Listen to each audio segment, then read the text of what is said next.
Hi everyone, welcome to MGMT 6019 and thank you for taking the time to view this presentation.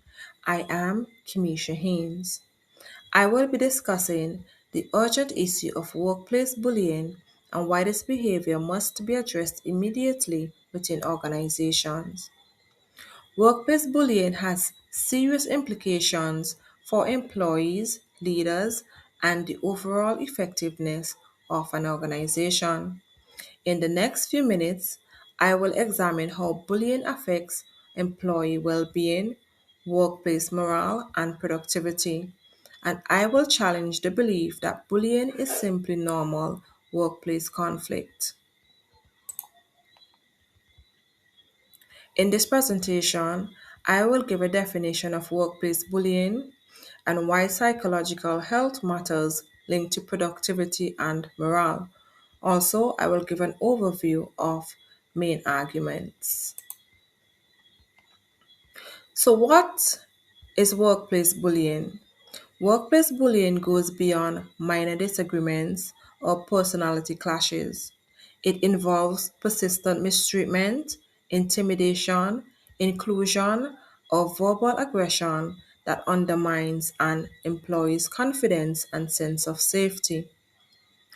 Although some people mistakenly view bullying as ordinary or tough leadership, research shows that bullying has significant psychological, emotional, and professional consequences.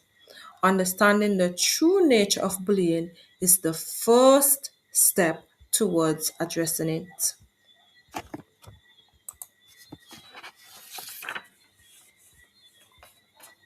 The first major impact of workplace bullying is on employee well being. According to Calloway and colleagues, bullying can trigger stress responses similar to trauma.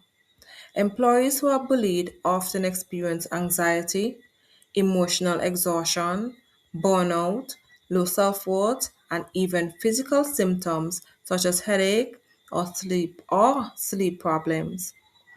When employees are constantly fearful or stressed, their ability to concentrate and perform effectively declines. Absenteeism increases, confidence drops, and long term mental health can be severely affected. This shows that bullying is not just an interpersonal problem, it is a direct threat to employees' health.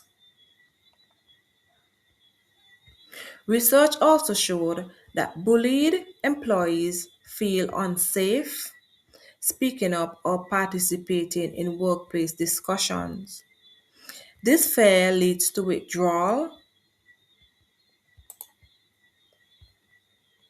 reduced creativity, and a decline in psychological engagement.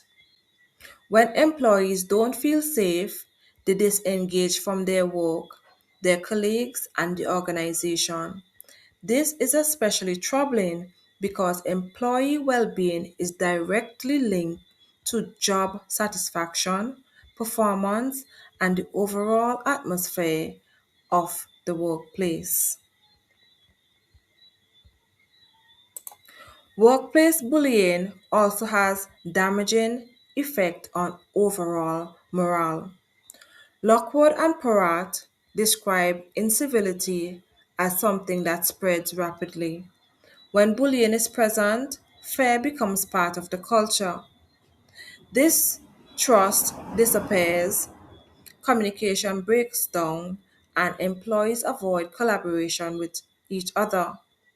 Low morale causes frustration, disengagement, and a lack of motivation. Over time, teams become less effective, less cohesive, and less committed to organizational success. Another consequence of workplace bullying is reduced productivity. Employees who are bullied often lose focus. They work slower and avoid responsibilities because they fear of making mistakes. Organizations experience higher turnover as employees leave toxic environments, and continuous replacement and retaining lead to financial losses. Min Yu and Liu emphasize that psychological safety is essential for high performance.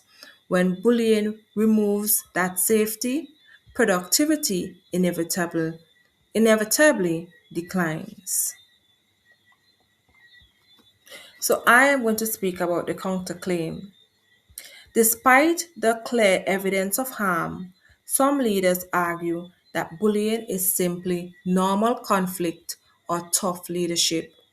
They believe that strict or forceful behavior pushes employees to perform better and encourages discipline. This is the most common counterclaim used to justify negative workplace behavior. However, research strongly disapprove this belief. According to Edmondson and Mortensen, high-performing organizations depend on psychological safety, not fear. There is a key difference between healthy conflict and bullying. Healthy conflict, healthy conflict focuses on solving problems, improving ideas, and addressing issues. Bullying, on the other hand, attacks individuals, damages relationships, and disrupts the entire work environment. Fear does not improve performance, it destroys it. So, there are some strategies that workplace must address to reduce bullying. They must first establish clear anti bullying policies. They must train leaders in respectful communication. They must encourage psychological safety. They must create safe, anonymous reporting channels. And they must conduct timely and fair investigation. These actions not only protect employees but also strengthen organizational culture and performance. In conclusion, workplace bullying is not normal conflict. It harms employee well being, lowers morale, and reduces productivity. Organizations must take urgent action to prevent bullying and create workplaces where employees feel safe, respected, and valued. Thank you for listening.